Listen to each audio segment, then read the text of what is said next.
I'm Larry Walther, and this is principlesofaccounting.com, Chapter 10. In this module, we will look at service life and depreciation, and then begin to consider concepts and terminology related to depreciation. First of all, recognize that depreciation is not a process of valuation, it is a process of cost allocation. We want to spread the cost of an asset over its service life, the period of expected benefit, in other words.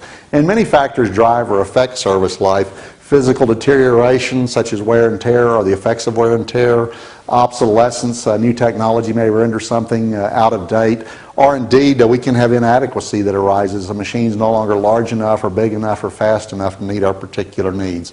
So we will take all of those factors into account in determining what we expect the estimated service life of an asset to be. I recognize that some assets have an indefinite life, such as land, so we will not be depreciating those particular types of assets. Now, this gives rise to spreading the cost of the asset over the service life through a process known as depreciation. And the pattern by which the cost is allocated each of the periods involved is dependent upon the depreciation methods that's selected. There are a number of methods, such as the straight line that you've already been exposed to, but we'll also look at units of output and double declining balance methods. But before we look at specific methods in subsequent modules, let's consider issues. Let's assume very simply we have a $100 asset with a 4-year service life, and we're going to assume under straight line depreciation that we'll allocate $25 to each accounting period. And so graphically we see that our depreciation is uniform over each time period, and that may seem very logical.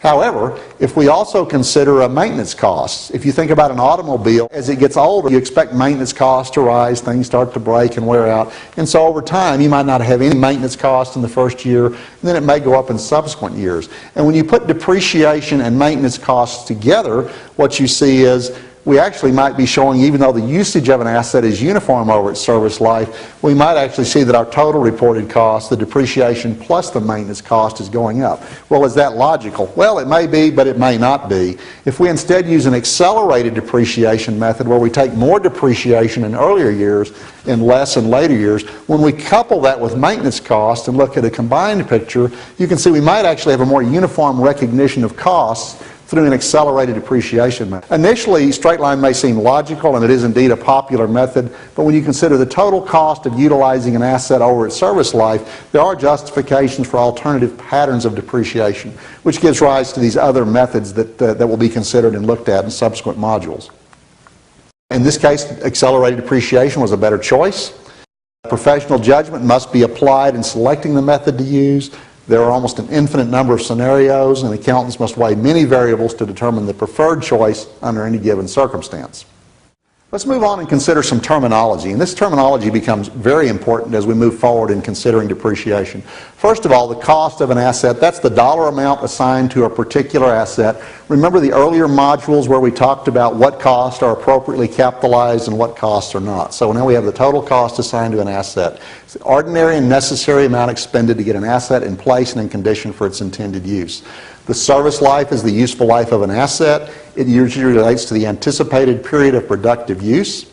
And salvage value is the amount expected to be realized at the end of the service life. The anticipated future sales price for used equipment, for example, is called the residual or salvage value. Depreciable base, it's the cost minus the salvage value. That's the cost that we're going to allocate over the service life, the amount to be depreciated. Book value or net book value, that's the balance sheet amount that reveals the cost minus the accumulated depreciation. Here's an example. Here we have the cost of an asset found on the balance sheet for buildings, less the accumulated depreciation gives us the book value or net book value. In terms of service life, we don't see it on the face of the balance sheet, but typically footnotes will disclose the service life. In this case, let's assume it has a 20-year service life.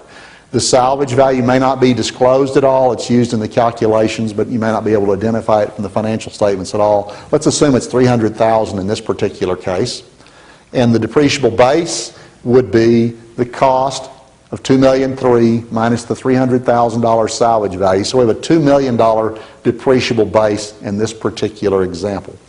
Now, as we close this example, I want to ask a question. Can you, from the information determined, say how old the asset is at this balance sheet date?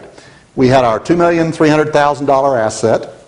It had $300,000 of salvage value, so we had a $2 million depreciable base, and we were given a service life of 20 years.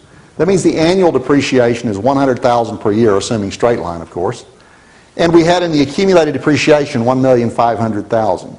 So we know there's $100,000 a year for 15 years to come up to $1,500,000. So the asset is 15 years old in that case. So you can actually glean that type of information by looking at the balance sheet disclosure relative to the cost of the asset and its accumulated depreciation. You can get a pretty good estimation of how old a business's particular assets are.